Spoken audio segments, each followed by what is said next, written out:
अच्छा, सबसे पहले हम बात करते हैं गोल्स और ड्रीम। ड्रीम वो होते हैं जो हम सो के देखते हैं। Are you agree with me or not? No. हाँ, अनएक्सपेक्टेड होते हैं और कुछ हमें ख्वाहिश भी होती है कि ड्रीम आए। सपोज करें गर्ल्स को ड्रीम क्या आता है? सो रही हो? ओह, पेपर अच्छे हो गए। मुझे कप मिल रहा है, शीट मिल रही है। First position. हम उसी एक्साइटमेंट के साथ जाते हैं एनुअल डे पे भी, हमें वो फर्स्ट पोजीशन वाला बात देखो होता है ना, स्लीप सब हमें बुला रहे हैं, कब तारे तारे गिरा रहे हैं।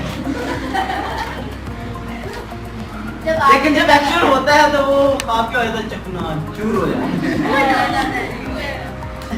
उसकी रीजन यही है कि हमने इमेजिन किया होता है।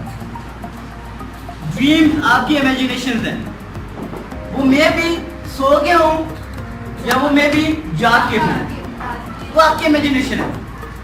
लेकिन ड्रीम दो तरह के हैं, एक सो के देखने वाले, एक जाग के देखने वाले। सो के देखने वाले सब देखते हैं, जाके देखने वाला कुछ भी नहीं। लेकिन कहते हैं ख्वाब वो नहीं होता जो आप सो के देखें, ख्वाब वो होता है जो आप सपने में। अच्छा, आप में से हाथ खड़ा नहीं करना, एक खुद सोचिए कि कौन सुस्त है। अपने आप को एक हाथ ही खड़ा करना। सुस्ती या काहली या लेजीपन जिसे हम कहते हैं, लेजीनेस कहते हैं, वो कौन है? हाथ ही खड़ा करना।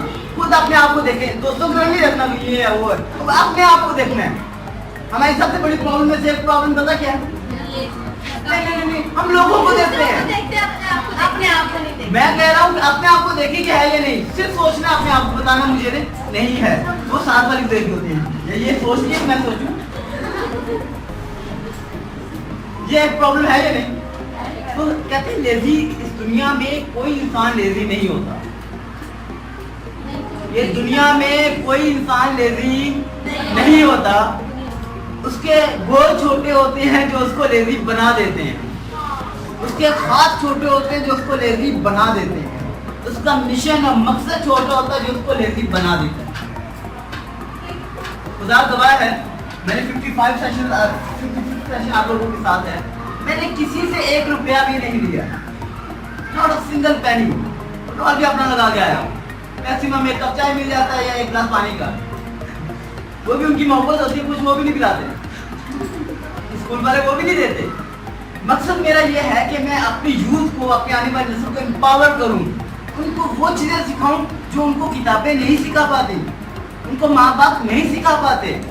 क्योंकि हमारे माँ बाप, हमारे टीचर्स के पास नॉलेज उस रिलेटेड है जितना उनको चाहिए। मेरा काम यह है कि आपको उस नॉलेज से हट के सिखाना। Math, physics, bio, chemistry, Islamia ये आपको टीचर्स पढ़ा रहे हैं, तो मैं भी आपको यही आगे 1 घंटे में पढ़ाऊं तो क्या फायदा? सबसे पहले आपके माइंड में होना चाहिए कि नया सर आया, कुछ नया सीखने को मिलेगा, कुछ एक्साइटेड होगा, कुछ ऐसी चीज होगी जिससे हमारी जिंदगी में चेंजेस आएंगे।